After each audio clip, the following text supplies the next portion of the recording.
A lot of people think that once they are close to a water body, they can get power from that water body, and at the end of the day, they are going to have free energy from that water without any problems.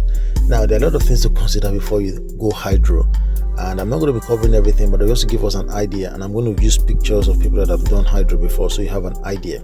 First of all, if you are building a hydro system that is going to be effective, you are either going to be needing the force of the water, which is not easy to harness because you have to channel the water in a way that you can maximize the flow of that water body. You are going to need an infrastructure of sorts to be able to do that. That's one way. Then the other thing people capitalize on is when the water has this upstream and downstream. So what they do is that from the upstream they connect the pipe and they run it downstream, and that way they are able to use nozzles to drive a pelting wheel, which in turn drives a generator, and the generator now produces power.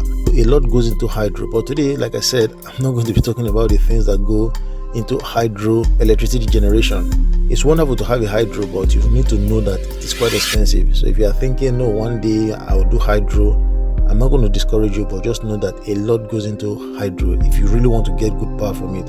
And also another thing to know is that the water body, very few are consistent throughout the year. I've watched a lot of video where people say they don't really get much during some seasons and they get very good power during other seasons. So that's another thing to consider. So in today's video, I'm just going to be doing a little comparison between hydro and wind, as you can see in the video right now. This is a car alternator, and I've been trying to play around car alternators. Initially, I thought I could do a wind turbine from it. A lot of things you want to try. I'm a DIY, so I try a lot of things. One of the things I did was to get spoons. I bought these spoons brand new. It's not like maybe they've been used. And I decided to construct a pelting wheel, which you can see there. I can't quite find the video where I made this pelting wheel. That's it. I used the fan of the alternator as the pelting wheel plate, so that way I'm able to use the spoons to surround it, as you can see on your screen.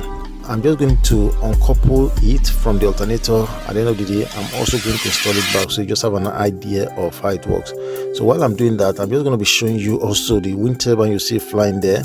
Now that wind turbine, for it to work, is going to need a generator, and of course you can see that at the back of it there's no generator. So another thing I could have done if this alternator was a good generator, so these are things I'll be talking about in future, I could have connected this car alternator directly to this blade such that when it's rotating, I'm getting power from it. It's not quite easy because an alternator does not have permanent magnets inside, so that way I will not be able to use it for a wind generator. Doing the comparison, hydro of course needs water, a water body.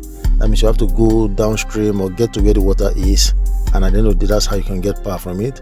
Then wind turbine, on the other hand, you need to go up to catch the wind above every obstacle so that the wind will be consistent as best as it can in your location, and that way you can get power from the wind. This pelting wheel that you see, what it does is that if you connect a nozzle directly, if you are upstream and you're able to connect a pipe downstream, you're going to get a lot of pressure.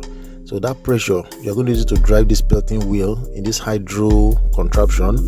At the end of the day, that will now turn the alternator, everything, it turns it, and that is when you generate electricity, and that electricity can now be harnessed and be used directly. But the problem with using it directly is that if you want to maximize your generator, you want to use all the power that is producing. So let's say your alternator is about 1,000 watts capacity and you are using it directly, so you have to find a way to use almost that 1,000 watts, so that way you are not really wasting energy. The other alternative is for you to connect it to your battery, which is the better option. Sometimes you can use less, sometimes you can use higher, so that way you are not really wasting power. There are going to be times when it's fully charged and it disconnects from your controller.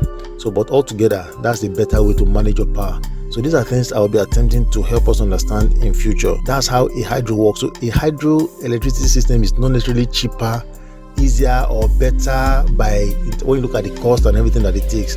And of course, we know that a lot of people are not going to be close to water bodies. That is one limitation of hydro.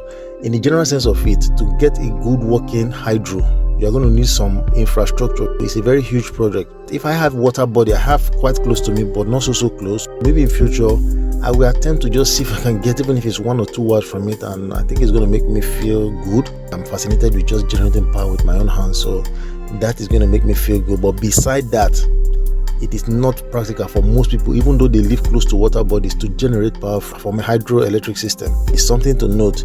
I have shifted my attention, as you would have known, to wind turbine because I know I have decent wind, good enough wind to get power. I'm not expecting so much from my wind turbines, because when you expect too much from your wind turbines and you're not getting that kind of power, at the end of the day, you now start complaining about not getting enough power from your wind turbine. So I don't want to be in that category of people that are complaining, because in actual sense, I think I'll be doing a video on that in future. We're not supposed to be comparing our wind turbines with solar panels, because solar panels, they don't use moving parts. So I think it makes all the sense in the world to compare our wind turbines with our diesel generator at home, because both of them, they use generators to generate electricity. So you now have to choose which one are you going for. Wind turbines are quite expensive initial cost, but over time you are not going to be buying fuel to run your wind turbine. But your generator, you have to buy some form of fuel to be able to drive it. So I think it makes all the sense in the world to compare a wind turbine with a generator. So but that's topic for another day. So generally, I hope you have an idea of how a hydro system works. Now another thing people do is to use what we call a giant pelting wheel. So something like this, giant one. They build a channel, and at the end of the day, they want that water to go through that channel with force. So that force is able to turn this giant pelting wheel. So the pulley that you are seeing in this alternator, in this case, will now be maximized. You now connect it to the pelting wheel. You gear it up in a way that when the pelting wheel might be moving maybe at a rate of maybe 2 or 3 rotations per minute, you gear it up ratio 1 to 10, 20, 30. That way you are now getting 10 times or 30 times the rotation you are getting from the giant pelting wheel. So I hope this video is helpful. If you are thinking about going hydro, know that it takes a lot to go hydro, and you need to know before you start investing in it, because you'll be disappointed as well. At the end of the day, it's a very, very huge project for the most part. So but if you have a water body just flowing in your backyard, yes, or within your property, it makes all the sense to try hydro. I will too if it's close to me like that, but to think that maybe I want to go and do for one water body and start running the wire to my house and everything, I don't think it's worth it. Now you're going to be watching a lot of videos where they make it look like they are getting free energy. They put this wind turbine and it's lighting up the house. So I decided to just show you guys it, because once in a while I'm going to remind us that people play little tricks here and there. So if you look at this video right now, ending with this one, you can see that it is not this alternator that is giving me the power that I'm getting. A battery is actually hidden behind the alternator that is giving me this power. So when you watch videos, be careful how you want to say this thing works for that person and it's not working for me, or it has to work for me. So I decided to show us that trick. A lot of people use it. What you don't know is that there's a battery somewhere that is generating that power. So I hope this video is helpful. See you guys and catch you on the next one.